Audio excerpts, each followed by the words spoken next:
los dos temas realmente son súper fáciles, no van a tener ningún problema, son de los temas más fáciles que hay, creo, así que no va a haber drama con eso. En la medida de lo posible me gustaría poder arrancar con aplicación del derecho extranjero, que además está vinculado con el reenvío, que es lo que vamos a ver el lunes. O sea, no creo terminar hoy, pero no importa, arrancar por lo menos, y el día lunes terminar aplicación y reenvío, que son los dos temas que quedan pendientes.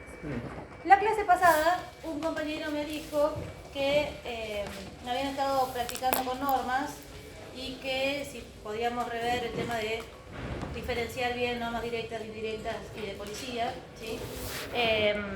Entonces, como no nos dan los tiempos para todas las cosas, yo ahora le pedí a ella que tome mi número de teléfono y que sirva de intermediaria para no estar yo en el grupo de ustedes. Entonces, no sé si hoy, pero mañana seguro, si puedo hoy, pero no prometo que sea, pero mañana sí, les mando un videíto, ¿sí? Con la explicación de normas, con algunos ejemplos, y les voy a subir al aula unos ejercicios, que son artículos, para que ustedes analicen las normas, ¿sí? En función de lo que yo les voy a explicar, cómo las tienen que analizar. Entonces, yo les voy a dar tiempo hasta el domingo. O sea, no es que yo les voy a pedir que me las devuelvan, ¿sí? El domingo les mando otro videito con cómo deberían haber resuelto y ustedes chequean a ver si lo hicieron bien o lo hicieron mal y en qué se equivocaron. ¿Les parece? Sí. Así como para poder avanzar un poquito y tener un poco de claridad. Porque si ustedes no entienden normas, no entienden la materia. Sobre todo porque, por ejemplo, reenvío, que es lo que vamos a ver el lunes, es aplicación de norma indirecta. Si no entendieron la norma indirecta, no van a entender reenvío ni de casualidad, ¿sí? Entonces, yo entre hoy y mañana les mando el videito ese y el día domingo les hago la devolución de cómo debieron haber resuelto los artículos que yo les voy a pedir que ustedes analicen. ¿Son casos de normas de policía? No son, si no son casos, son artículos. Las normas son artículos, Claro. ¿sí? Entonces, va a haber todo. Va a haber artículo de norma material o directa, va a haber algunas que son normas indirectas y va a haber de policía. Okay. Y les voy a explicar en ese video cómo es que ustedes tienen que analizar las normas, cómo distinguir una norma de la otra. ¿Estamos? Sí, perfecto. ¿Sí? Gracias, profe. Hipótesis, consecuencia jurídica y todo lo que ya les voy a explicar así no perdemos tiempo con esto, ¿sí? Pero bueno, vos ya más o menos la tenés. Y otra cosa, yo suelo tomar, y ya con esto arrancamos con el tema, yo suelo tomar el parcial generalmente a partir de un caso, yo les hago un relato de caso para que ustedes lean los hechos nada más y se den cuenta de qué problemas de todo lo que estuvieron estudiando para este primer parcial encuentran ahí. Si hay fraude, hay orden público, hay cuestión previa, hay calificaciones, hay reenvío, qué problema hay, ¿sí? Y elijan uno de esos, porque generalmente hay más de uno, y puedan desarrollar el elegido y después hay verdadero y falso. Como no pudimos practicar, porque yo generalmente les mando casitas para que ustedes vayan practicando, no pudimos practicar, no lo vamos a hacer para este primer parcial. Este primer parcial va a ser un parcial normal, común y silvestre, con seguramente 2 preguntas a desarrollar y otras verdadero y falso. Y para el segundo parcial, que sí vamos a tener ya, si Dios quiere, tiempo de practicar, hacemos eso. ¿Estamos? Sí. ¿Sí? Sí, profe. Los fallos, ¿cuáles son los que puntualmente dirían? A ver, acá tengo que hacer una distinción porque sé que siempre ustedes hacen lío entre fallo y caso, ¿no? Vieron que para muchos de los temas de esta parte general, o bueno, ahora vamos a verlo en la clase de hoy y en la del lunes, hay como casos de la jurisprudencia, la mayoría son de la jurisprudencia francesa, que son de 1800 y qué sé yo, que son los antecedentes de los temas, de fraude, de cuestión previa, el caso de ¿vimos el caso por Nicanamán el otro día? No. ¿El de la India? Sí. Los chicos Sí. Ese caso, por ejemplo, lo tienen que saber porque es el caso de cuestión previa. Hoy vamos a ver el caso de la princesa de Beaufort, que lo tienen que saber porque es fraude a la ley. Para calificaciones, vieron la viuda maltesa, vieron el testamento hológrafo, vieron las letras de Tennessee. Esos son los casos de la jurisprudencia. Esos casos que son específicos de cada tema, ustedes los tienen que conocer. Ahora, fuera de los casos que están en todos los libros de texto, ¿sí? Y obviamente en el libro de la doctora Usal, están los fallos que uno les puede enviar a ustedes, que son más actuales, ¿no? entrar todos, así que no se asusten. A ver, fallo, yo no les subí, pero se los voy a subir, el fallo Mandel, que tiene que ver con fraude a la ley, que es re fácil, ahora se los voy a explicar, es súper fácil. El fallo Solá, que sí se lo subí, que es el de orden público, ¿sí? Y creo que para esto ya estamos. Al principio vimos unas también. ¿Qué vieron? No, pero no hace falta. Ese que yo les había mandado a leer, no. El de Kabura de Blasov, ese sí. Ajá, Sí, lo ese sí. vimos Es Esa era verdad. de jurisdicción. Ese de Kabura de Blasov Sí, porque foro. es el de foro de necesidad. Foro de necesidad, Sí, ese. O sea, Kabura de Blasov, Solar y Mandel. Sí, que Mandel se lo subo porque me olvidé de subirlo. ¿Estamos? Igual no es que tienen que saber el fallo entero, sino, por ejemplo, en el de Kabura de Blasov, ¿qué fue lo que pasó con el tema del foro de necesidad? Porque de ahí surge el foro de necesidad en Argentina, ¿sí? Después, en el caso puntual de hoy, Mandel, que se los voy a explicar ahora para ver qué pasó con el tema del fraude a la ley, y el del orden público de Solá, que tiene que ver con la actualidad del orden público y todo eso. ¿Sí? Nada más, ¿sí? Como para saber eso. ¿Sí? ¿Damos algo más? No. Bien. Yo acabo una Sí, cosita. Aplicación del derecho extranjero. Eso lo vamos a ver ahora. Ah. O si no es hoy, si no podemos. Porque no estaba en el cronograma que mandaste. Sí, está. ¿No? ¿Me olvidé de ponerlo? No, sí puse para hoy. Sí, está para la clase de hoy, que yo dije cuando vean todos los temas que les puse para el jueves se van a querer matar. Puse fraude, orden público y aplicación. Y después puse para el lunes reenvío. Y no me acuerdo si puse. No dije nada. Ah. Pero no. Bueno. Entonces, ¿estamos? Sí. Vamos con fraude de la ley. Bien. ¿Leyeron algo de lo que les mandé? ¿Sí? Bueno. Fraude, desde ya les aclaro, no es un tema penal. ¿No? Esto lo sacamos de la cabeza porque en alguna oportunidad algunos alumnos pensaron que era tema penal. No. El fraude de la ley tiene que ver con, en esta materia específicamente, buscar una ley que resulte más favorable para hacer lo que una norma imperativa, que sería la aplicable al caso, no permite. ¿Sí? ¿Lo podés repetir, Sí. profe?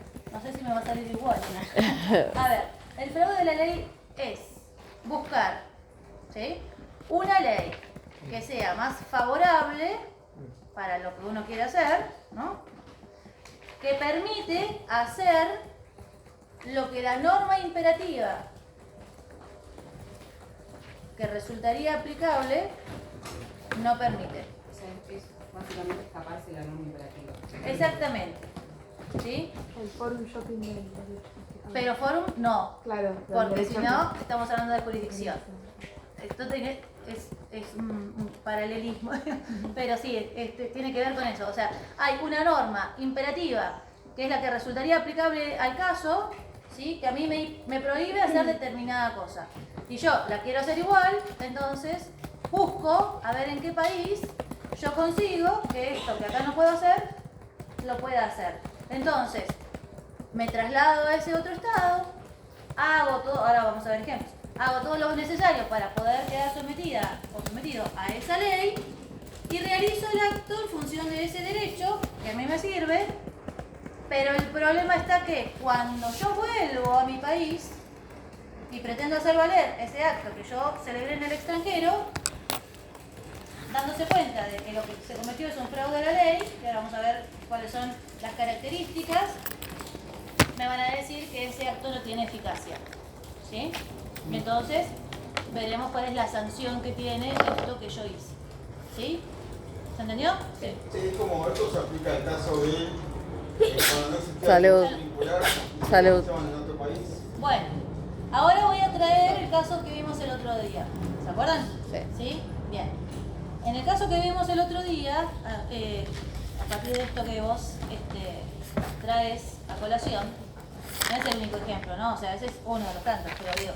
En el caso que vimos el otro día, yo les dije, y se los dije, pero como ustedes todavía no habían visto fraude, no captaron lo que yo estaba diciendo, pero yo les dije, esta gente se casó acá, vivió muchos años en Argentina, se fueron a Estados Unidos porque querían vivir allá, no porque se querían ir a divorciar. ¿Sí? O sea, la intención de ellos no fue ir a divorciarse. Ellos vivieron juntos muchos años en Estados Unidos y después dio la casualidad que se terminó el amor y se divorciaron allá. Con lo cual, en ese caso, fraude a la ley no habría.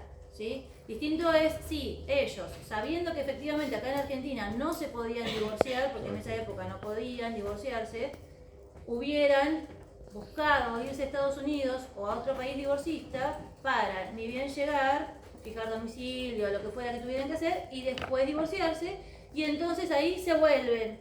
Ahí sí hay fraude. Porque yo puedo demostrar que todo lo que se hizo fue en muy breve tiempo y entonces la intención se queda, digamos, queda demostrada. ¿Por qué? Porque el fraude a la ley se compone de dos elementos. ¿Qué tal? Un elemento objetivo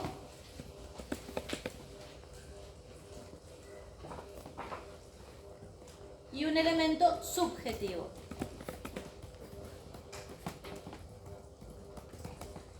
El elemento objetivo tiene que ver con una serie de actos lícitos, ¿sí?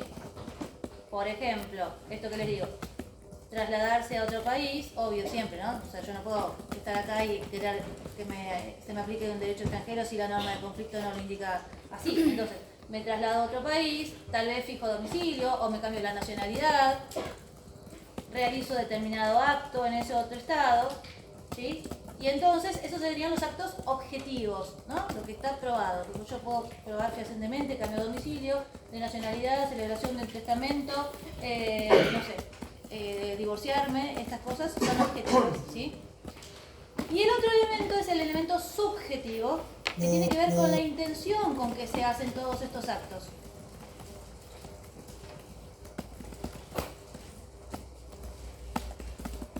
Que es la parte más difícil de probar, porque la intención tiene que ver con el fuero íntimo de cada uno. ¿Sí? Entonces, perfectamente uno puede decir, no fue esa la intención, fue otra. O sea, yo me quería instalar allá y hice todo esto, pero no lo hice con la intención de...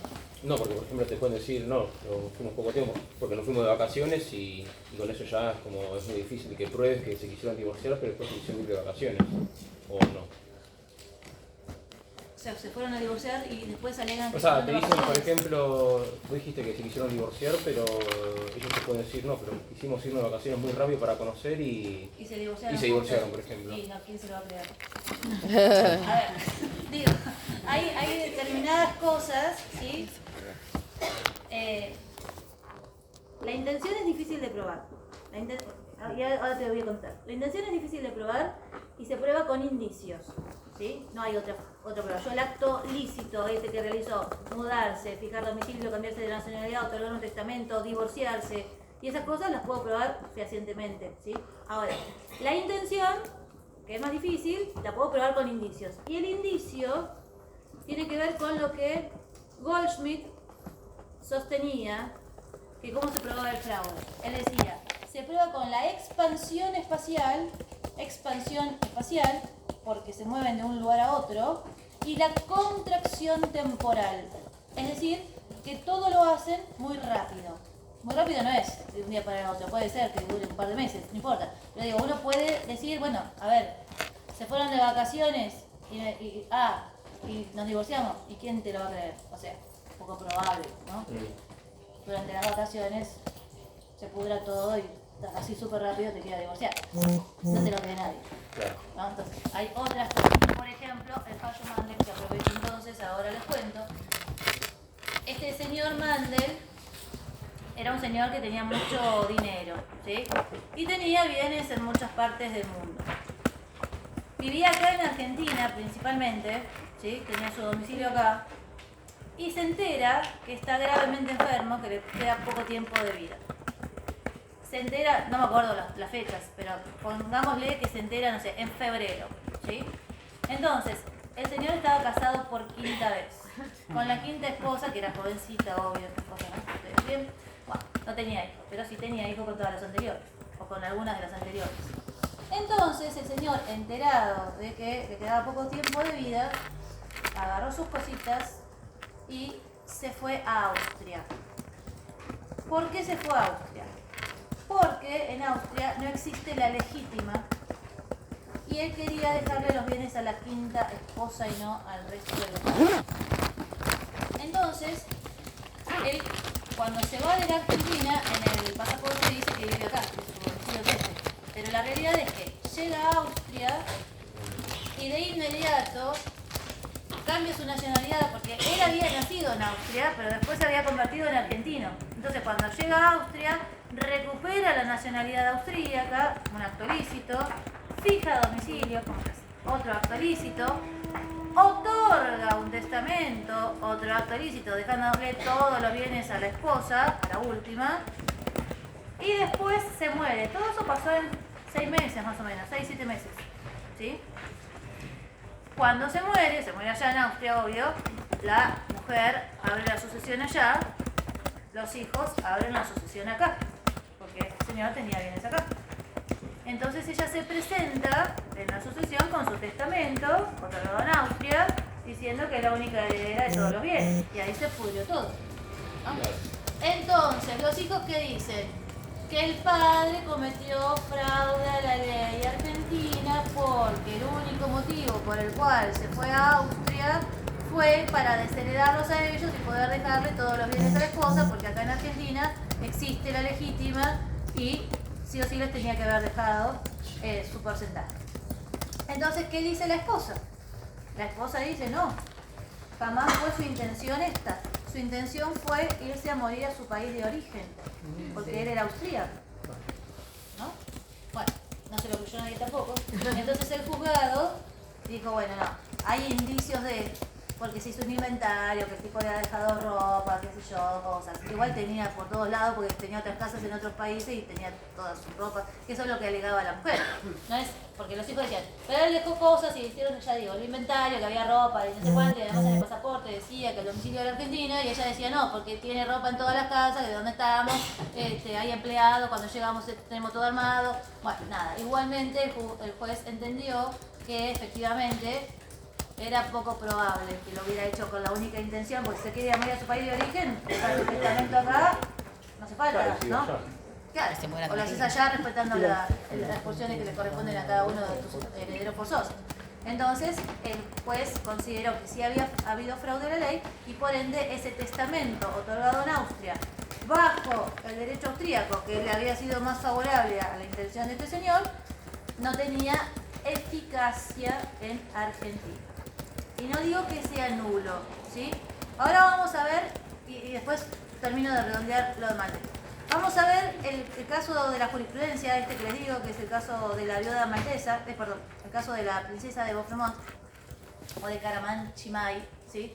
Esta mujer, 1800 y pico el caso, ella se había casado en Francia con este príncipe de Beaufort. ¿Cómo se llama? ¿Sí? Princesa de...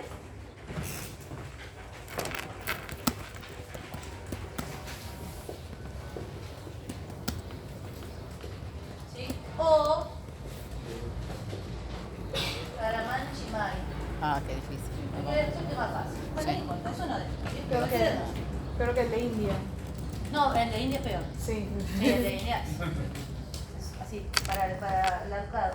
Bueno, entonces, esta mujer se casó en Francia, ¿sí? ¿Esto es un caso o un caso? Este es el caso de la jurisprudencia francesa que da origen al fraude a la ley, ¿sí? Se casa en Francia con el príncipe este de Beaufort y resulta que se acaba el amor, se separan de hecho, ya se llamaba separación de cuerpos, la misma cosa que se separan. Pero no se podía divorciar porque en Francia estaba prohibido el divorcio.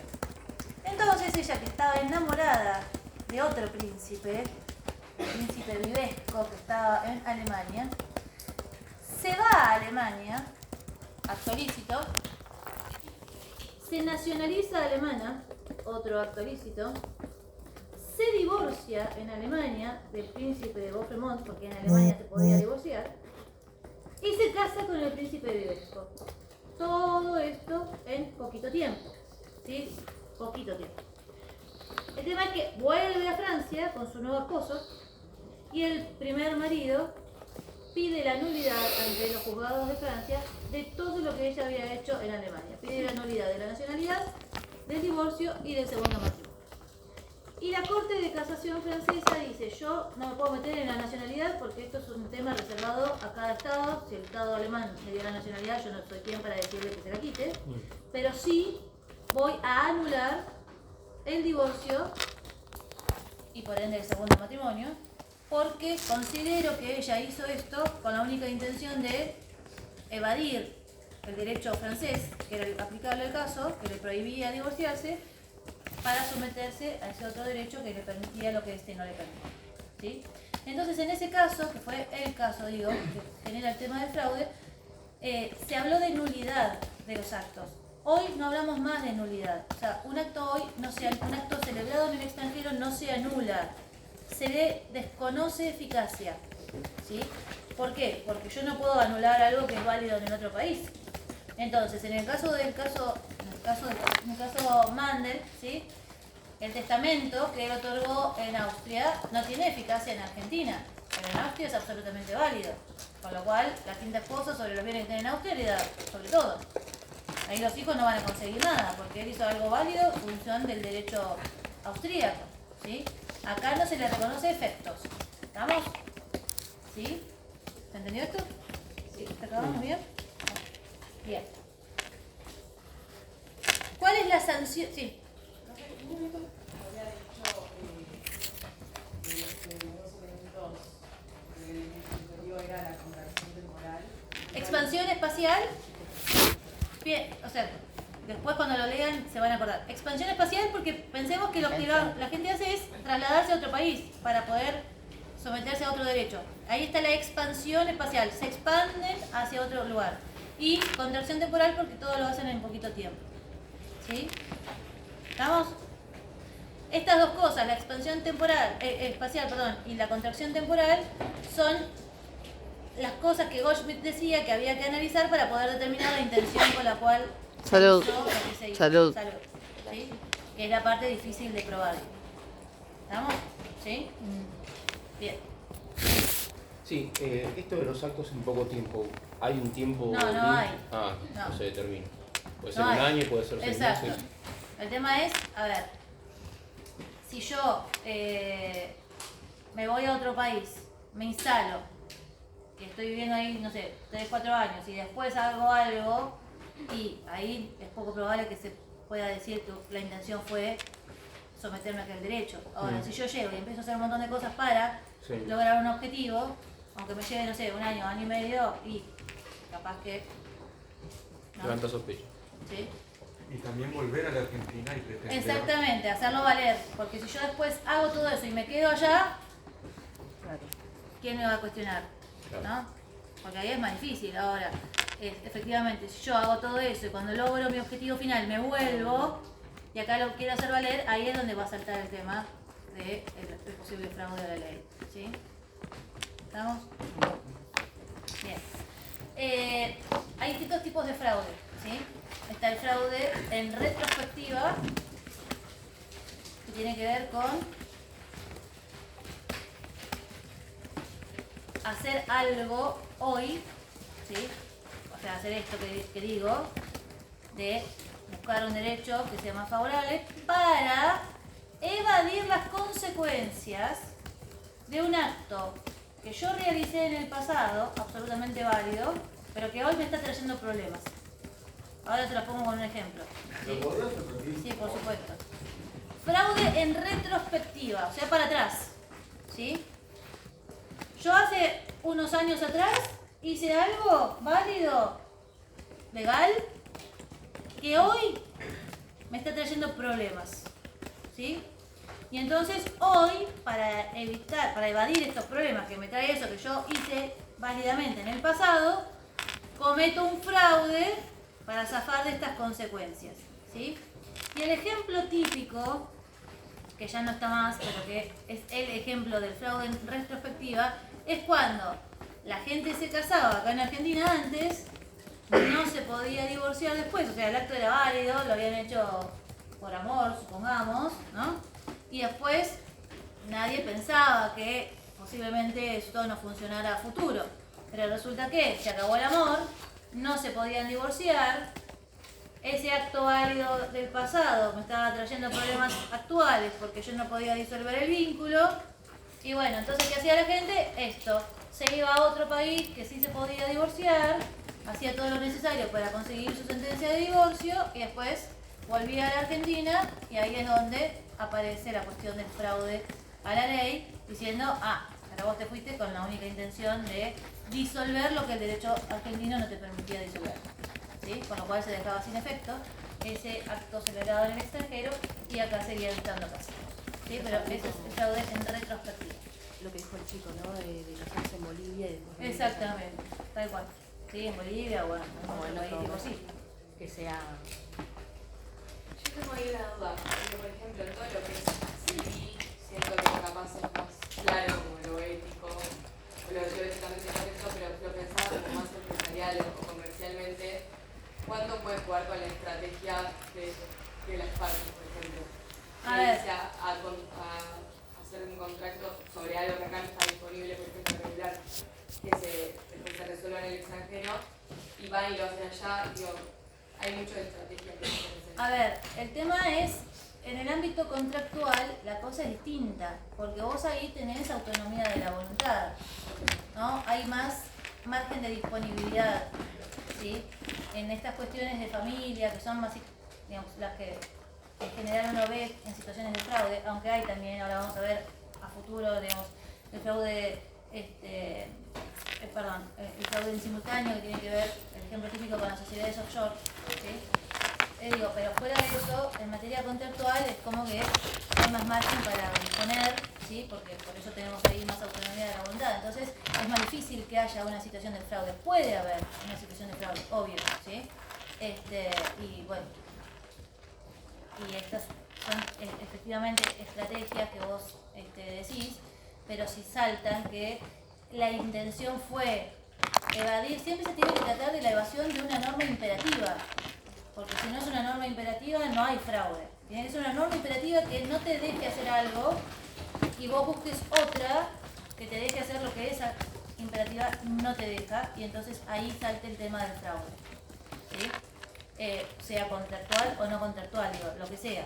Si yo estoy evadiendo una norma de carácter imperativo, ahí se demuestra la intención.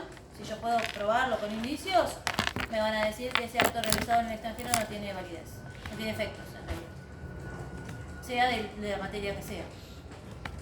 ¿Sí? ¿Estamos? Bueno, entonces, ¿se entendió en retrospectiva? ¿Sí?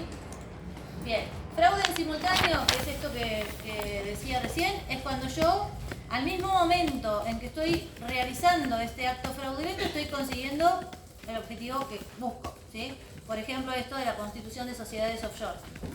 O sea, en el mismo momento que yo estoy realizando el acto, estoy consiguiendo mi finalidad, que es una evasión fiscal y de tipo impositivo, todo, ¿sí? Entonces, ese es el ejemplo típico de un fraude en simultáneo. Y el fraude en expectativa es cuando yo realizo hoy un acto, yo quiero hoy realizar un acto legal, ¿no? Por supuesto, pero ya estoy pensando en que si esto no me resulta bien, ¿qué consecuencias me va a traer a futuro? ¿No? Yo ya voy más allá, yo pienso que esto me va a dar, que posiblemente no me salga bien. Entonces, ¿Cuál es el nombre, profe? en expectativa, si es para adelante, todavía no pasó, todavía no me perjudicó. Pero yo ya pienso en que si llega a perjudicarme, ¿cómo voy a hacer para zafar de esto? ¿Sí? Y entonces, el ejemplo típico de este tipo de fraude es lo mismo que les decía antes del tema divorcio. Cuando la gente ya se casaba pensando que capaz que no le iba a ir bien. Entonces, ¿para qué se va a casar en Argentina? Que acá no se podía divorciar. Directamente se iba a otro país divorcista, se casaba, y bueno, si después no me funcionaba, me podía divorciar en ese otro país. Ya, o sea, lo hacía con la mirada puesta en, capaz que vamos directo al fracaso. Pero eso, ¿cómo ¿Sí? lo demostrás? A ver. A ver, ¿por qué lo demostrarías? Miren, hay un caso, por eso digo, esto es todo caso por caso, ¿no? Por Claro, supuesto. por eso. Siempre los casos son caso por caso, porque no hay nunca un caso igual a otro, ¿no? Y esto a ustedes como abogados les va a pasar bastante seguido que la gente, sus clientes, le digan, ah, pero yo tengo a mi vecino que me dijo que tiene un caso igual al mío y le salió en 2 meses. Y además no solo le salió, sino que le pagaron no sé cuánto, ¿no? Estas cosas que siempre pasan, que siempre hay alguien que habla, siempre al otro le fue mejor que a uno, siempre la culpa es del abogado, hay truchos, por supuesto, muchos, y por eso la mala fama que tenemos, pero hay otros que no son truchos, y no es siempre la culpa del abogado, ¿no? Entonces, ¿qué dice la gente? Ah, no, pero seguramente que se está arreglando con el otro, le están pagando, esas cosas también que la gente no suele pensar, o que hay alguien adentro, tiene contacto en el juzgado y entonces algo está pasando. Bueno, a veces pasa, repito, a veces no, pero nunca un caso es igual a otro, nunca, jamás. Entonces esto hay que dejárselo clarito al cliente, ¿no? Cuando empiezan con esto, que el otro le dijeron, que no sé cuánto, tu caso es tu caso y no necesariamente es igual que el otro, ¿sí? Bueno, acá lo mismo. Entonces, para estas cuestiones es caso por caso, se analiza caso por caso según los hechos de cada uno. Hay un caso que también yo a veces lo uso para el tema de las calificaciones, que es un caso, bueno, que sirve para un montón de cosas. Cuando entremos ya en la parte especial, posiblemente lo vamos a ver, de un hombre y una mujer de acá de Argentina que sin tener ningún tipo de impedimentos matrimoniales le otorgaron un poder a una persona para que los casara en Bolivia, en la época en que acá no existía el divorcio vincular, ¿sí? Entonces esa persona, el apoderado, porque en Bolivia existía el matrimonio por poder, va a Bolivia y los casa. Entonces les manda el acta de matrimonio. Y esta gente, con su acta de matrimonio boliviana, pretende la inscripción en el registro civil argentino. Cuando se inicia el trámite, que es un trámite que se hace vía judicial, un trámite sumario, el juzgado en principio dice que no corresponde la inscripción, porque el matrimonio por poder estaba prohibido, estaba y está prohibido en Argentina, ¿sí? Entonces, igualmente se le corre vista al registro civil, para que el registro civil diga si sí o si no. Y en ese momento, Vidal Campos era el jefe del registro civil, y entonces él hace todo un análisis del caso, que está buenísimo, y ahí viene un tema de calificaciones en ese caso, que ya de paso se los cuento, porque así seguimos aclarando calificaciones. Nosotros tenemos ratificada una convención que se llama la Convención de Nueva York de 1962 sobre edad mínima y consentimiento para contraer matrimonio, ¿sí? Esa convención prohíbe el matrimonio por poder. Entonces, Vidal Campos dice, bueno, esa convención exige, al prohibir el matrimonio por poder, que el consentimiento se dé de forma personal, ¿sí? Entonces él en el fallo, bueno, en su dictamen, mejor dicho, dice, bueno, a ver, esta convención no se la podemos aplicar a Bolivia porque Bolivia no es parte, ¿no? Obviamente yo no puedo exigir que cumpla con un tratado del cual no es parte. Pero él considera que se trata de una convención, de un tratado universal. Y lo que se pregunta Vidal Campos es, esta exigencia de que el consentimiento se dé de forma personal, ¿es un problema de forma del acto o es un problema de fondo? ¿Sí? ¿Vieron que el otro día me preguntaban los casos? Bueno, ¿es un problema de forma o es un problema de fondo? Si yo lo califico como un problema de forma, después voy a ir a buscar cuál es el derecho aplicable a la forma. Porque calificaciones no es buscar cuál es el derecho aplicable, ¿sí? Sino definir y una vez definido, buscar el derecho aplicable, ¿sí? Entonces él dice, bueno, si es un problema de forma, la forma de los actos se rige por la ley del lugar de celebración, o sea, Bolivia, y el acto es válido. Si es un problema de fondo, que tiene que ver con el consentimiento y una cuestión sustancial, ahí estamos en problemas, porque entonces ahí habría que regirlo por esta norma que impide el matrimonio por poder, ¿sí? Y él decide calificarlo como un problema de forma y ordena la inscripción en el registro de ese matrimonio celebrado en Bolivia. ¿Sí? Entonces, dicho esto, hay un comentario del fallo, que es de Goldschmidt, el comentario, y Goldschmidt lo titula Fraude en expectativa. Porque lo que dice Goldschmidt es, si esta gente no tenía ningún impedimento para casarse en Argentina, ¿por qué darle un poder a alguien para que los case en Bolivia? Y seguramente fue porque en Bolivia estaba permitido el divorcio vincular y pensando que quizás a futuro se tengan que divorciar, ¿no? Ya se casaron allá para poder después conseguir su divorcio. Entonces ahí está el fraude en expectativa. Es realizar hoy una acción fraudulenta para evitar posibles consecuencias de este acto que yo estoy revisando válidamente. ¿Sí? ¿Se entendió? ¿Estamos? Bien. Profe, pero Sí. ¿para qué ¿para qué se querían casar? Eso de Y bueno, la gente... de a ver, pueden haber muchos motivos por los cuales uno se quiera casar. Pensemos primero y principal que estamos hablando de una época en la cual no había ni divorcio, ¿no? O sea, es antes del 87. No me acuerdo de qué año es el fallo ese, pero es antes. Había toda una cuestión cultural de que había que casarse, ¿no? Claro. Uno. Casarse, ¿para qué? Porque culturalmente me tengo que casar. ¿Por qué? Porque quiero tener hijos. Y antes, ¿no? Extramatrimoniales, ¿no? Bueno, entonces, intereses económicos, qué sé yo, un montón de motivos por los cuales la gente se puede casar. Y bueno, si me va mal me divorcio, pero no se podían divorciar. Entonces, bueno, hagamos las cosas bien, ¿no? Vieron que ahora uno puede, al momento de casarse, celebrar un convenio nupcial, prenupcial. Bueno, a veces es como, uno está muy enamorado y dice, no, ¿cómo voy a estar haciendo esto de separar las cosas, qué sé yo, ¿no? Bueno, y a otros no les importa tener pepinos y lo hacen por la duda que les vaya mal, ¿no? Digamos, eso no Hoy en día la no es fraude. mayoría Estoy diciendo que a veces uno es más previsor que otro. Hoy en día la No está mayoría mal. se acuerda. No. ¿No? Pero en sí le salió ¿Estás bien. de acuerdo? ¿La mayoría? No, yo conozco mucho.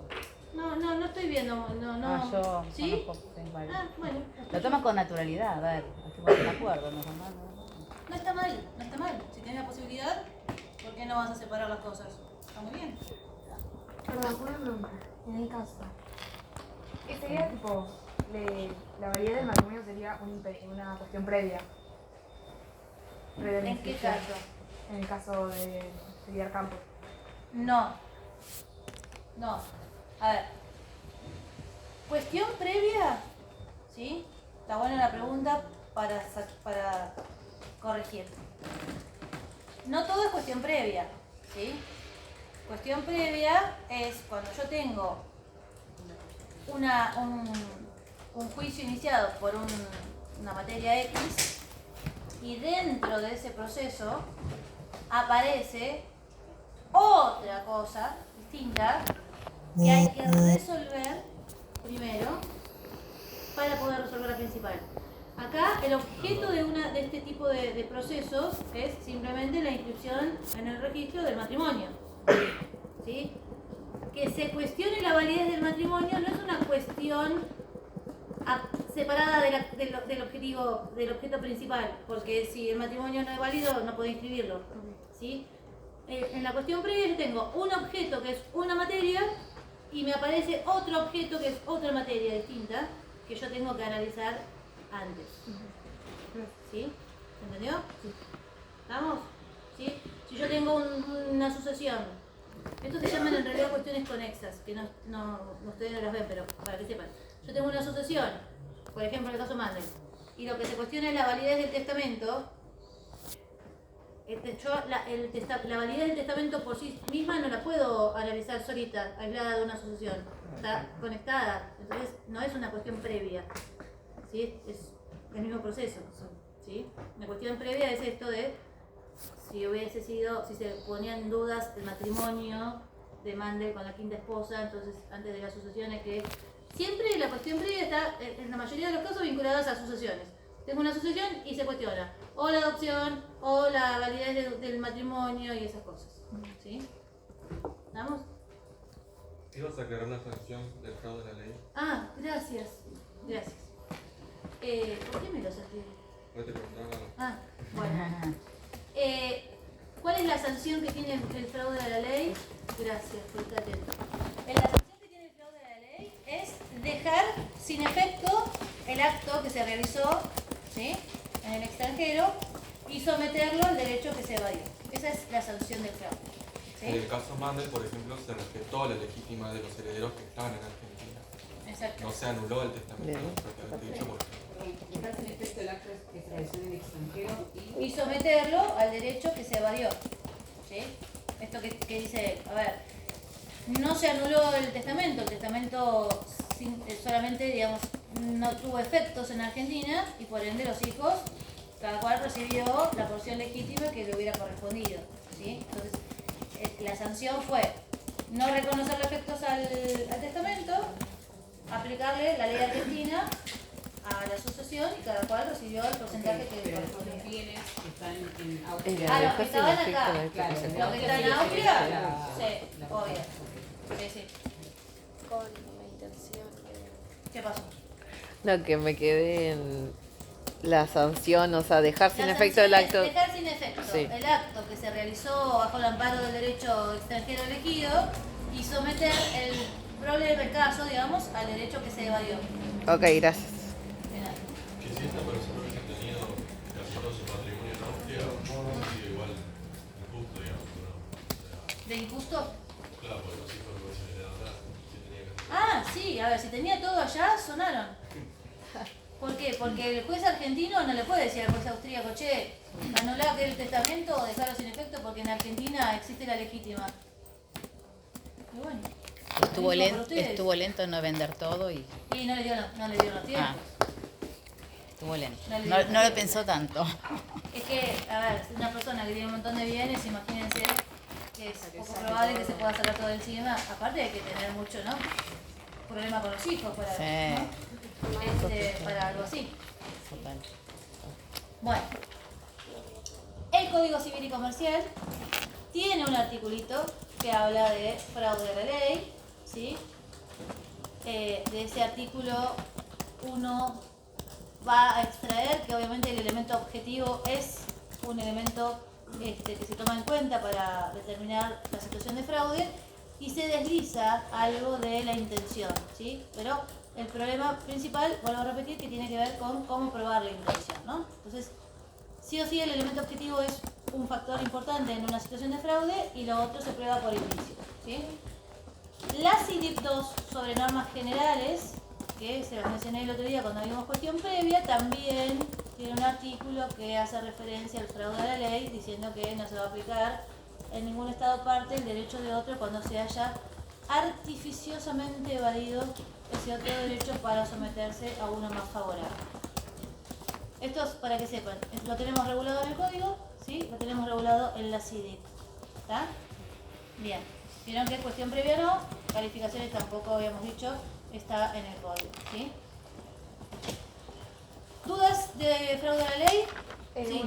Hablamos de fraude de la ley, pero también integramos tipo convenciones. O sea, ir a otro país donde no ratificar una convención, no cuenta con fraude. No. A ver. No, porque ya eso es otro tema distinto, ¿sí? Nosotros nos regimos por tratados internacionales, ¿sí? Digo nosotros, los estados, ¿no? Entre los estados ratificantes, ¿sí? Entonces, un particular, yo vivo en Argentina y Argentina ratificó X cantidad de tratados, en mis vínculos particulares con personas vinculadas a otros países parte de esos tratados, se me aplicará el tratado porque tiene jerarquía superior a la ley interna, ¿sí? Ahora, yo no puedo decir que hay fraude si yo me voy a un país que ratificó un tratado, pero para razonarlo te lo digo. Decir que yo me fui a otro país que ratificó un tratado del que Argentina no es parte para que a mí se me aplique ese tratado porque en ese país ese tratado está vigente. Porque jamás se podría aplicar ese tratado con Argentina porque Argentina no es parte. O sea, es entre estados. Entonces yo no me aplicaría nunca el tratado a mí. ¿Me entendés? Porque se aplica entre personas que estén vinculadas por países partes del tratado. ¿Sí? Siempre que hablamos de fraude es porque vamos a buscar el derecho interno de un estado concreto. Profe, una consulta. ¿Cuál es el artículo del código? 2598. Gracias.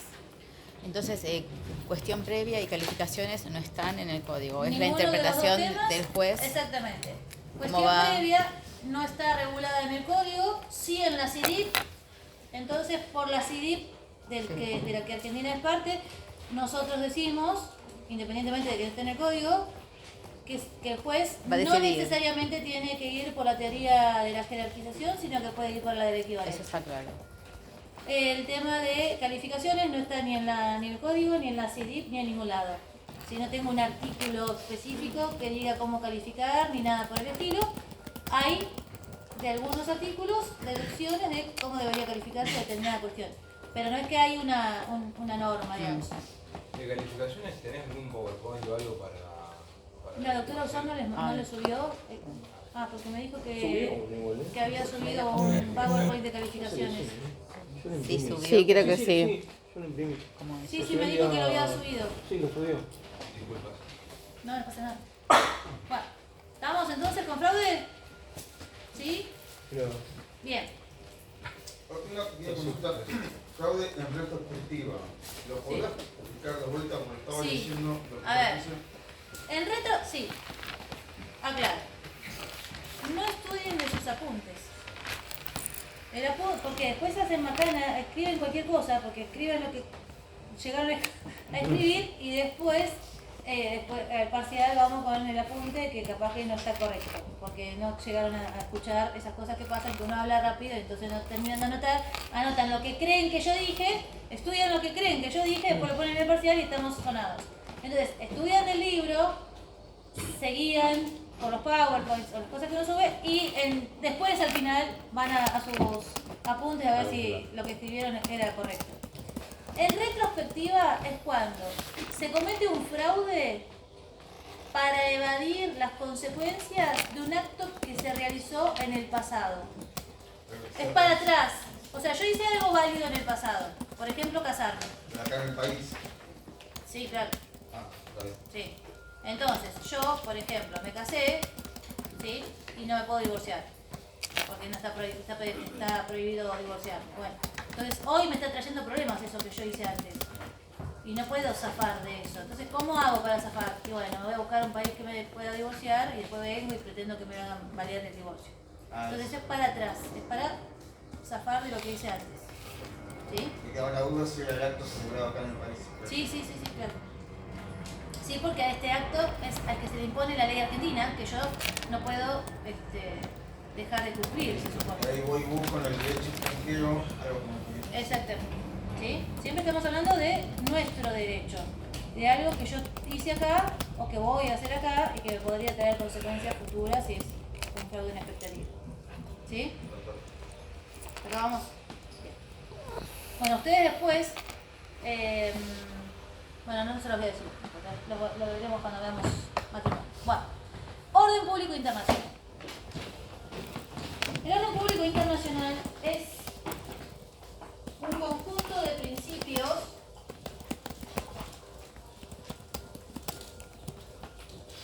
la palabra principios es la palabra clave de la definición, ¿sí? Así que esa no puede faltar en el parcial, se lo subrayan. Principios. Con el principio ya va bueno, ¿sí? Entonces, es un conjunto de principios fundamentales de nuestro ordenamiento jurídico. Principios fundamentales que tienen que ver con cuestiones morales, con cuestiones, en algunos casos, religiosas, con cuestiones políticas, con cuestiones económicas, financieras, ¿no? Hay un montón de cosas que pueden entrar dentro de derechos humanos, obviamente, sin ni hablar, ¿no? Pero no es solamente derechos humanos, quiero decir, hay un montón de otras cosas que componen este conjunto de principios que hacen que se limite la aplicación del derecho extranjero. Este conjunto de principios fundamentales del ordenamiento jurídico lo que provoca es la limitación a la aplicación del derecho extranjero. Por eso vos decías que cuando una sentencia que venía del exterior, había un requisito que decía que no altere el orden internacional si tiene El orden público el orden internacional. público, sí, tiene una Exactamente. cuestión política, por ejemplo, no se tendría que tener eficacia esa... Depende, no toda cuestión política es parte del orden público internacional. No, por eso, que no afecte esa cuestión política, que no afecte el orden público internacional. Si no afecta, Claro. si lo afecta no se aplica, Sí. Sí. Entonces, la limitación a la aplicación del derecho extranjero, ¿sí? Y esto también aclaro, no digan al derecho internacional, porque está mal. Cuando nosotros no hablamos de derecho argentino, hablamos de derecho extranjero, no hablamos de derecho internacional. Todos los ordenamientos jurídicos tienen dentro de ese ordenamiento jurídico una parte que corresponde al derecho interno y otra que corresponde al derecho internacional. Pero todo ese combo para la Argentina es derecho extranjero, si es de otro país, ¿sí? ¿Estamos? Entonces, ¿se entiende lo que estoy diciendo? Sí. ¿Sí? Bien. Entonces, el orden público internacional funciona como un límite. Cuando nosotros vemos que el derecho extranjero, que según nuestra norma de conflicto resulta aplicable, porque el punto de conexión nos dice que tenemos que aplicar aquel derecho extranjero, no lo vamos a aplicar por más que nuestro punto de conexión nos diga que tenemos que aplicarlo, si es que ese derecho va en contra de estos principios fundamentales del ordenamiento jurídico argentino. Por ejemplo, cuando un Ahora- padre quiere sacar la legítima a sus hijos. ¿Qué quieres sacar qué? Si No. alguien que te está afuera los quiere dejar afuera ¿De qué? del testamento, que acá no se podría. Y en otro país era válido, acá no. Ah, si no hubiera legítima, decís Exacto. vos. Ah, sí, Si sí. ese país no tiene legítima, pero él los deja ya sin nada, acá si tienen bien no podrían estar. Exactamente. A ver, la diferencia que existe entre el fraude a la ley y el orden público es que yo en el fraude a la ley voy a buscar ese derecho que me resulta más favorable para someterme a ese derecho y dejar de lado el que debería aplicarse, ¿sí? En el orden público internacional no hay una intención de someterme a otro derecho, es el derecho que se debería aplicar por la norma de conflicto, ¿sí? Porque me lo indica la norma, que resulta ser un derecho que va en contra de principios y por eso no lo voy a aplicar, ¿sí? Por ejemplo, ahora vuelvo al caso de la señora esta del lunes que se casó, que se fue a Estados Unidos, que compró el departamento y toda la historia esta, que yo les dije que el fiscal dijo que se debía declarar la herencia vacante, ¿sí? ¿Se acuerdan? Sí. Bueno, entonces, ¿qué fue lo que pasó ahí? No hubo fraude porque ellos no se fueron para divorciarse, simplemente se divorciaron, siguieron viviendo juntos en Estados Unidos. La señora se casa de vuelta y con ese segundo marido viene a la Argentina de paseo, se compran un inmueble, se vuelven a Estados Unidos, el señor se muere y se abre la sucesión. Efectivamente, ellos al momento en que se casaron en Estados Unidos, o sea que ella se divorció en Estados Unidos, acá estaba prohibido el divorcio. ¿Por qué? Porque en ese momento el divorcio formaba parte del orden público internacional argentino. Era una parte de principios del Estado que la gente no se podía divorciar, ¿sí? Entonces, obviamente que si se hubiese analizado en ese momento, si esta señora, cuando se divorcia en Estados Unidos, que no estaba permitido el divorcio vinculado en Argentina, hubiera después pretendido que ese divorcio que obtuvo allá se hubiese inscrito en Argentina, le hubieran dicho que no, porque afectaba el orden público internacional. No porque hubieran hecho nada con intención de, entonces fraude no, pero sí no te puede aplicar el derecho de Estados Unidos porque acá, esto hoy, en esa época, quiero decir, va en contra de los principios fundamentales del derecho argentino.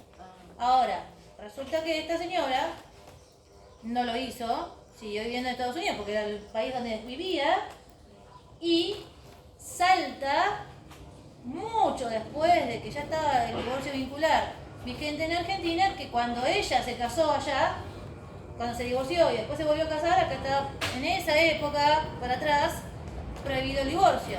Entonces cuando el fiscal dice lo que dice, que es una bestialidad total, ¿sí?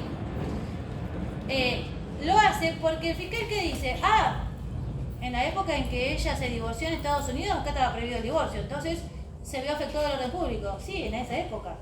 Pero para cuando el fiscal dice esto, y acá viene el fallo Solá, ustedes espero lo hayan leído, y si no lo leyeron lo van a leer. El fallo Solá, que llegó a la corte, que es más o menos similar, ¿no? Tiene que ver con estas cuestiones de divorcios y en épocas en que acá no estaba permitido y bla bla. El fallo Solá dice clarito, el concepto de orden público es un concepto variable, no es estático, ¿sí? Lo que en un momento era considerado algo malo, después puede que ya no, porque la sociedad avanza, porque cambia la mentalidad, porque ya dejó de ser algo negativo.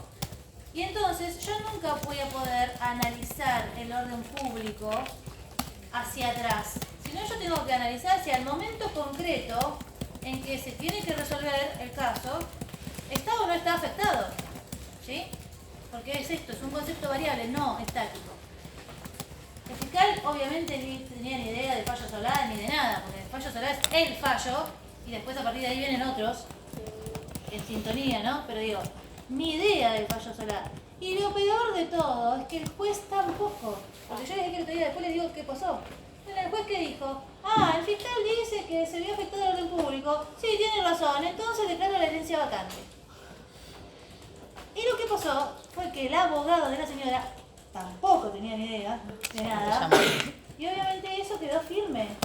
Entonces, esta pobre mujer, que después al final se vino a vivir a Argentina porque se casó por tercera vez allá y el marido se murió, bueno, no, fue como, se le fueron muriendo todos los esposos, pero bueno, después se vino por acá ya como de 80 años, yo pobre la fui a ver, a mí me consulta, como les dije, una ex alumna, ¿no? Que le había llegado el caso, y me dice, ay doctora, no sé qué hacer con esto, no sé cuánto, porque la señora, bla bla bla bla bla, bueno, digo, yo te acompaño, pero la acompaño, fuimos al departamento, porque la señora, cuando se vino para acá, se fue a vivir al departamento, pero ella era dueña del 50% y el Estado del otro 50%. Ellos habían comprado el departamento con hipoteca, o sea, ella pagó todo, o sea, el Estado no puso un peso, porque toda la hipoteca la pagó ella, y el Estado se quedó con la mitad, ¿no? Del departamento. Y después que fuimos a hablar, que la señora explicó, qué sé yo, veo la causa, y le digo a esta chica, ya está, o sea, esto había pasado no sé cuántos años para cuando le consultaron, esto ya quedó recontra hiper firme, 5 días para apelar tenés, el abogado no apeló. Si el abogado hubiese apelado diciendo que estaba el fallo Solá y todos los posteriores, lo hubiera ganado en cámara. La cámara hubiera dicho, pero hoy no se ve afectado el orden público. Si esto ya pasó hace 1000 años, hoy está el divorcio permitido. Lo tenemos que ver con los ojos de hoy. Y la señora se hubiese quedado con todo el departamento como correspondía. ¿Sí? En el caso ese de Estados Unidos, era de la cuestión previa también. Exacto. Sí. Ese caso da para un montón de temas.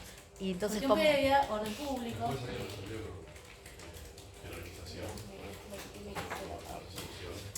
resolución, A ver, si nosotros tenemos que analizar ese caso, ¿sí? Desde el punto de vista de la cuestión previa, depende vos con qué teoría y con qué criterios, estoy dentro de la jerarquización, vos lo mides, va a tener una solución distinta, ¿sí? Ahora, en cualquiera de los supuestos, con la teoría que sea, si yo meto el tema del orden público internacional, es otro tema que a mí me paraliza todo, porque yo ahí digo, supongamos, ¿no? Hay que aplicar el derecho de Estados Unidos. Supongamos que yo digo, la sucesión, ¿sí? Sería, vamos a ponerle en la teoría de la jerarquización, el criterio ideal o lógico, que es resolver con el derecho de la cuestión previa, ¿sí? Entonces, la cuestión previa era la validez del matrimonio. Me fijo en el Código Civil, porque la dice rige la validez del matrimonio por la ley del lugar de celebración. Con lo cual yo digo, listo, aplico el derecho de Estados Unidos, que sería válido. Ahora, si yo analizo como hace el fiscal y después el juez, que ese derecho de Estados Unidos que permitía el divorcio afectaba el orden público antes, no ahora, y por más teoría de la jerarquización con criterio ideal, voy a decir que no, porque no puedo aplicar ese derecho extranjero, porque va en contra de los principios del derecho argentino de esa época, no actuales, ¿no? Entonces, por eso que es un caso que tiene muchos temas como para poder analizar diferentes cuestiones, ¿sí? ¿Vamos hasta acá? ¿Me van entendiendo? Sí. Bien. ¿Y este caso cómo terminó, el de la señora? Sí. Prescribió, ya está, terminó. Sí, ya está, no. ¿No apeló? Terminó, chao. Nada, Se nada, perdió. el Estado Mal se quedó a la asesorado. mitad, ella la otra mitad, y ya está. Te conoce. Y después los hijos, bueno, estaba una hija que había venido a visitarla, que también vivía allá en Estados Unidos, que no era de este señor, sino era de antes, del primer matrimonio, y decía, somos como no sé cuántos hermanos. Nada, o sea, sobre el 50% no nos quedamos ni con un ladrillo, cada cual, ¿no? El día que la madre se muera, porque estaba la señora ahí. Ya estaban matando a la Y si vieja. fuese que ese mismo caso lo hubiese analizado por la jerarquización, pero inversa, digamos, por la sucesión, Sí. lugar del inmueble, Sí.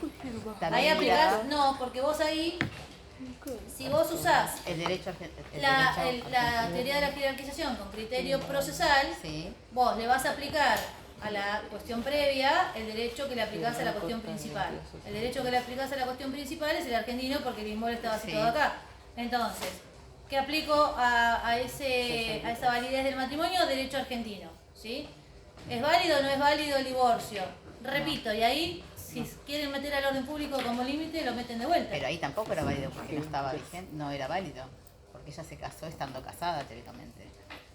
Ella se casó estando divorciada para Estados Unidos. Por eso, no, el tema no es, era válido. El tema es si yo interpongo el orden público como límite, diciendo que en el momento en que ella se divorcia ya estaba prohibido divorciarse acá. Claro. Con ese criterio que está mal. O sea, Está bien. Pero porque en ese momento capaz que estaba bien, en su momento. No, No era válido. No, porque lo que digo es, no.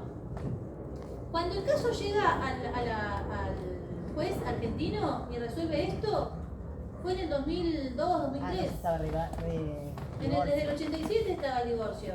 sí. Y el fallo Solada después. O sea, ya estaba. Con lo cual, no es que si se hubiese planteado antes, sí es otra cosa. No, ahí no se discute. Pero el caso fue posterior. Claro. Fue posterior. Bueno, ¿cuándo surge el tema del orden público internacional? ¿Se acuerdan en las primeras clases, las dos primeras clases y la segunda? Que hablé del pantallazo histórico de los estatutarios y todo eso, ¿se acuerdan? Que le dije, seguro cuando veamos orden público voy a volver sobre Bártolo. ¿Se acuerdan que les había comentado? Bártolo de la primera escuela italiana, estatutaria, ¿sí? Que él había analizado el tema de las sucesiones y de la cuestión inglesa esta de que Inglaterra permitía el mayorazgo y Italia no, y entonces él decía, si la persona se muere con último domicilio en Inglaterra habría que aplicar derecho inglés, pero como en Italia el mayorazgo no está permitido, por excepción no lo vamos a aplicar.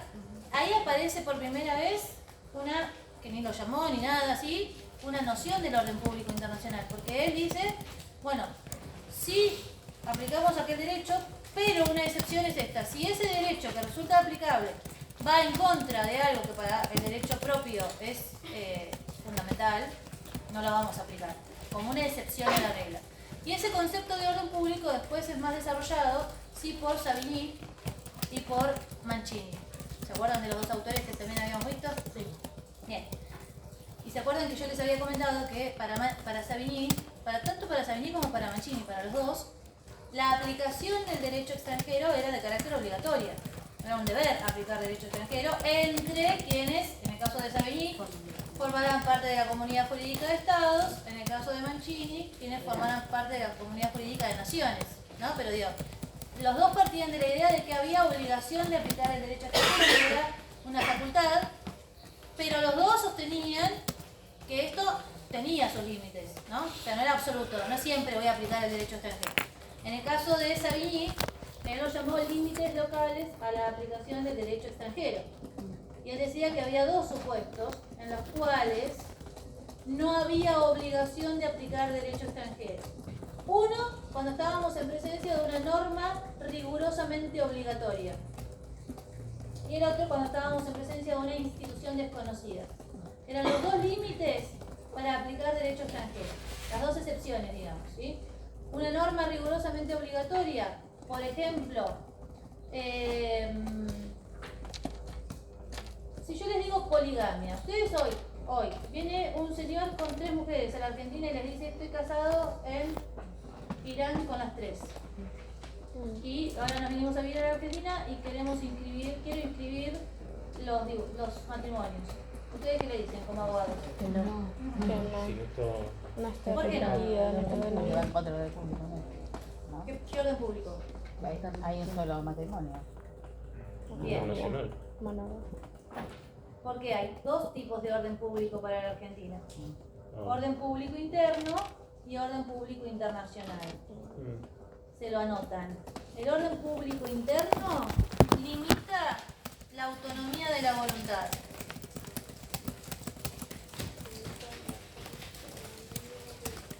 Y el orden público internacional lo que limita es la aplicación del derecho extranjero. ¿Sí? Entonces, no es lo mismo, ¿sí?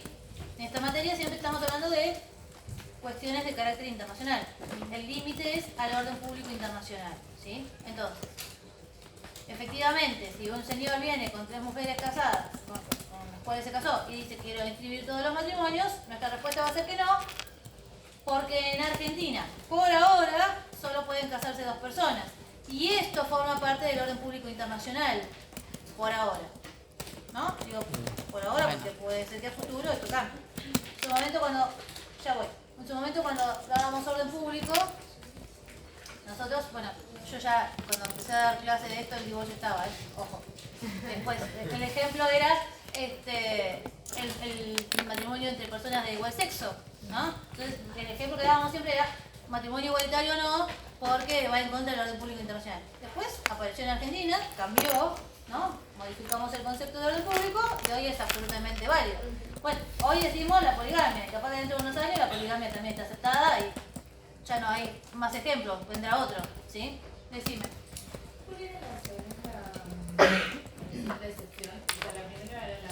Una norma rigurosamente obligatoria o una institución desconocida. Y esto de la poligamia era justamente para aclarar esto. Si yo digo poligamia, para ustedes es una institución desconocida o estamos ahí en presencia de una norma rigurosamente obligatoria que solo permite casarse entre 2 personas.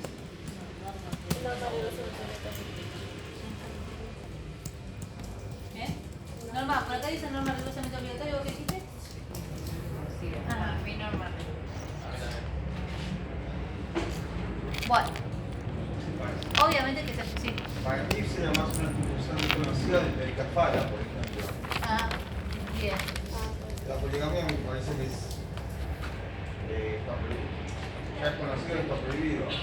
Ah, bueno, a ver, una cosa, cuando hablamos de institución desconocida no es porque nosotros no la escuchamos nunca, ¿sí?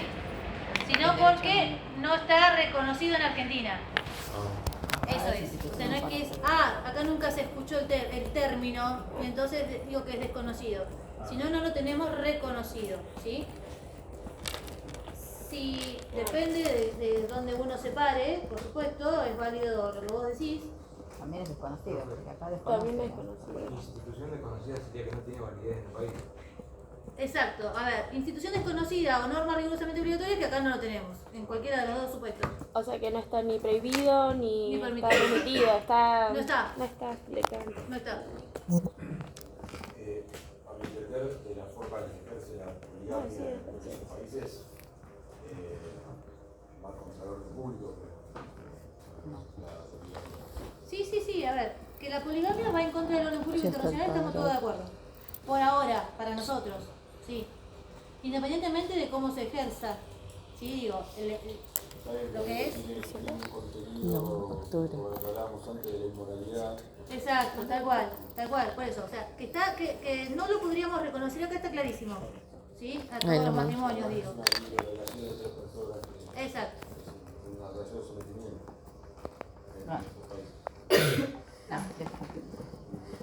A ver, ¿por qué digo que no de sometimiento? Aclaro esto y avanzamos. Porque en esos países, por supuesto cada país con su propia, ¿no? Digamos, hay países más rígidos, menos rígidos, pero no es que los hombres deciden, me quiero casar con 3 o 4, hasta 4 el Islam lo permite. Matrimonio, pues puedes tener todas las amantes que quieras, pero y digamos, blanqueadas, ¿no? Las amantes. Pero no es que las obligan a las mujeres a casarse, son contratos. Y de hecho, las mujeres, la primera esposa, porque no es que se casa con todas al mismo tiempo, la primera esposa en el contrato puede dejar aclarado que no quiere que se case con otras. Y que si se llega a casar con otras, entonces corresponde el divorcio. No es que las obligan a casarse, ¿sí? O sea, es un contrato. Pues para casarse hay que dar la dote, una historieta.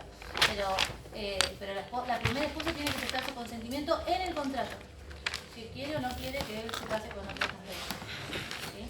En este caso también podría ser institución desconocida por acá, Bueno, se desconoce. ¿a dónde voy es entonces? Si Depende yo cómo lo considero mires. que el matrimonio es una institución, ¿sí?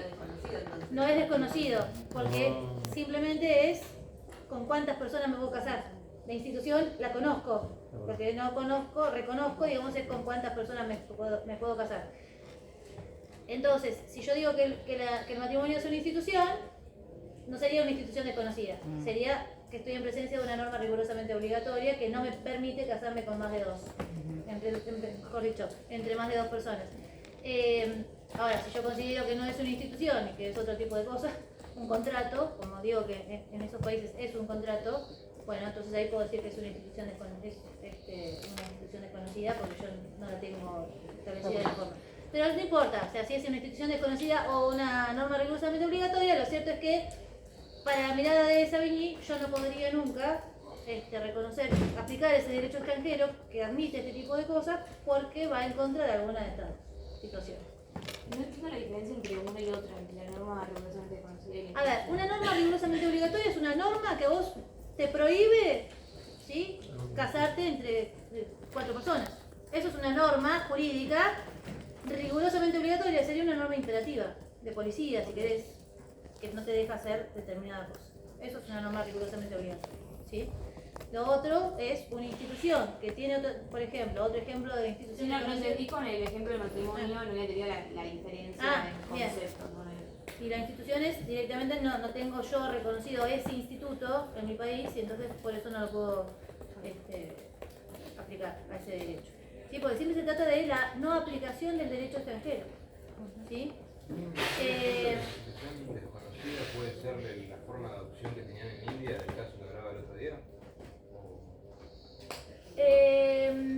Tampoco sería una institución desconocida, porque la adopción es conocida. Sí, pero no era adopción, es que no tenía... No podía adoptar si tenía hijos legítimos.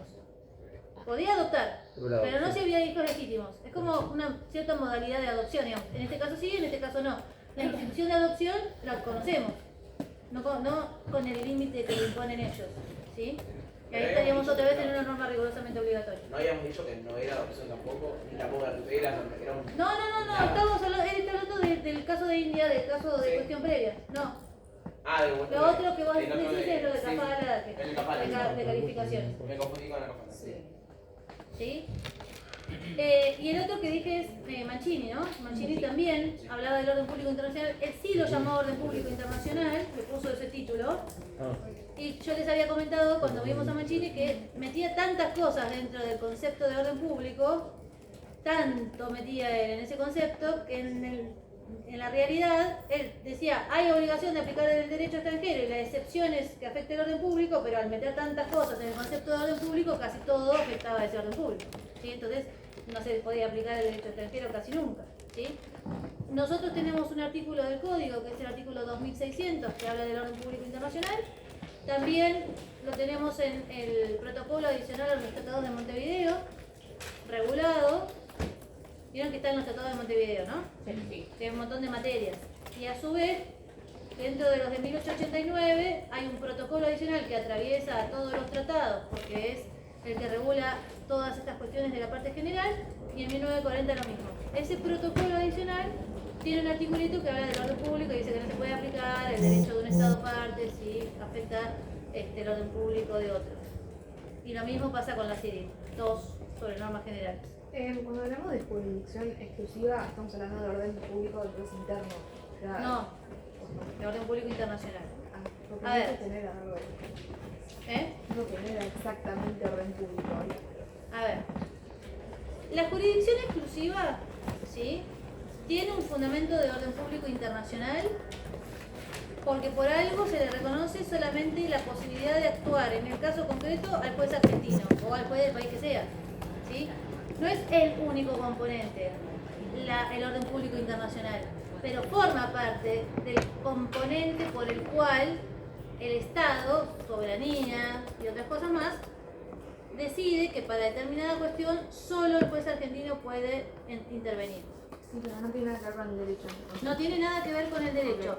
El orden público internacional funciona como un límite a la aplicación del derecho extranjero y también en lo que hace al orden, digamos, a la jurisdicción, determina la exclusividad o no con otros componentes más. Pero el orden público funciona para limitar la aplicación del derecho extranjero. Derecho. O sea, ustedes, vinculados al juez competente, tienen todos los temas de jurisdicción. Jurisdicción directa, jurisdicción indirecta, dentro de la directa, jurisdicción única, exclusiva y concurrente, dentro de la indirecta, los 3 grados de cooperación, lo que es foro de necesidad, litipendencia, todo eso es jurisdicción. Fuera de eso, todos los otros temas, aplicación de derecho extranjero, cuestión previa, orden público, fraude a la ley, reenvío, calificaciones, todo eso forma parte del derecho aplicable. ¿Sí? ¿Estamos? Sí. Bien. ¿De orden público alguna duda? ¿No? Bien. Y solo esto, para la introducción, aunque sea, la introducción y ya los dejo en libertad. Sí. Ya los dejo en libertad. Aplicación del derecho extranjero. Solo para que por lo menos puedan leerlo para el día lunes. ¿Sí? Así es más fácil después. Igual la aplicación tampoco es difícil. Más difícil es reenvío. ¿Sí? Reenvío sí, está claro, que se les va a complicar un poquito, pero por eso necesito que entiendan normas y esto.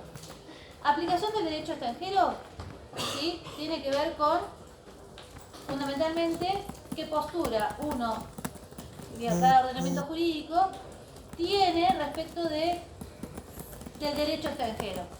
De ese derecho extranjero, ¿es un derecho o no es un derecho? ¿Lo considero un derecho como el mío o tiene una categoría distinta a mi derecho? ¿Sí? Esto es cuando ustedes vayan al libro van a ver que habla la doctora de la calidad del derecho extranjero. La calidad tiene que ver con la naturaleza, ¿sí? Es decir, hay teorías, son teorías, ¿sí? Una teoría, que es una teoría normativista, que sostiene que el derecho extranjero es derecho y se aplica como tal y como extranjero, aunque sea les doy la introducción a las teorías para que las entiendan. El derecho, según la teoría normativista, el derecho extranjero es derecho y se aplica como derecho y como extranjero. Esto, por ejemplo, entre otros, sostenido por Savigny, que tiene que ver con, yo no voy a negarle al derecho extranjero que es un derecho, ¿sí? Porque no es el mío. En su calidad, en su naturaleza, es un derecho como el mío, solo que es otro, distinto, pero es un derecho, ¿sí?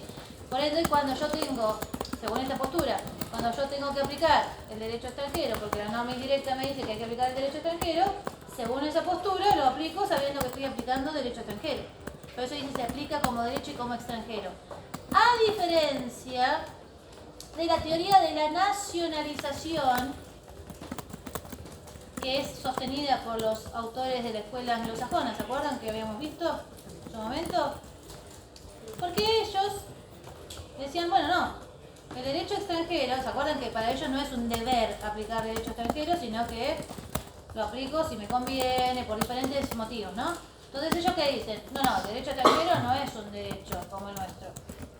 Salvo que yo lo nacionalice, lo incorpore como propio, y entonces cuando lo incorporo como propio, por ejemplo, vieron que el juez crea derecho cada vez que dicta una sentencia para el mundo anglosajón. Bueno, entonces ¿qué dicen ellos?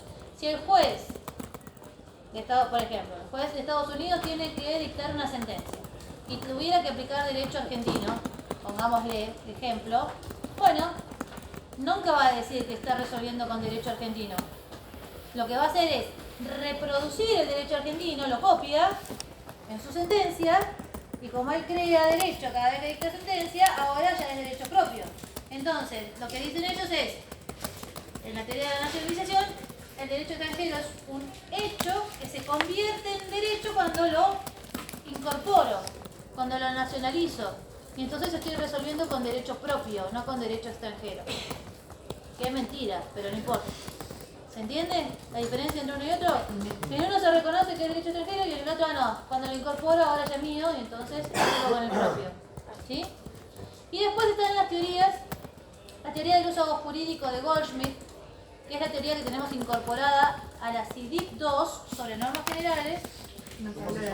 Teoría del uso jurídico de Goldschmidt. Se lo mencionó la doctora Usal. El máximo grado. Exactamente. ¿Sí?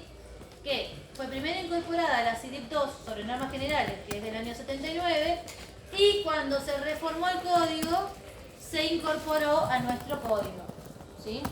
Que es esta que entonces ya les adelantó la doctora Usal, y es que, según esta postura, el juez argentino tiene que tratar, cuando debe aplicar un derecho extranjero, de dictar una sentencia que se parezca lo más posible a la sentencia que dictaría el juez extranjero aplicando aquel derecho. ¿Sí? Y después vamos a agregarle un montón de otras cosas a esto, pero por lo menos como para que tengan las teorías estas un poquito más claras. ¿Sí? Que cuando dicta sentencia que sea lo más parecido posible a la que dictaría el juez extranjero aplicando aquel derecho. Si yo soy el juez argentino y la norma de conflicto me dice que yo tengo que resolver una cuestión aplicando el derecho del domicilio del demandado y el domicilio del demandado está en España, el juez argentino que va a leer el derecho español no lo va a interpretar como lo interpretaría él, sino que tiene que pensar, por eso se llama del uso jurídico, cómo haría el juez español para resolver el caso aplicando, o sea, qué dice la jurisprudencia en España, la doctrina en España sobre este tema, y pensar cómo lo haría el juez español y no como lo haría el propio juez argentino. ¿Sí? ¿Estamos? Bueno, entonces yo entre hoy y mañana les mando el videíto de las normas.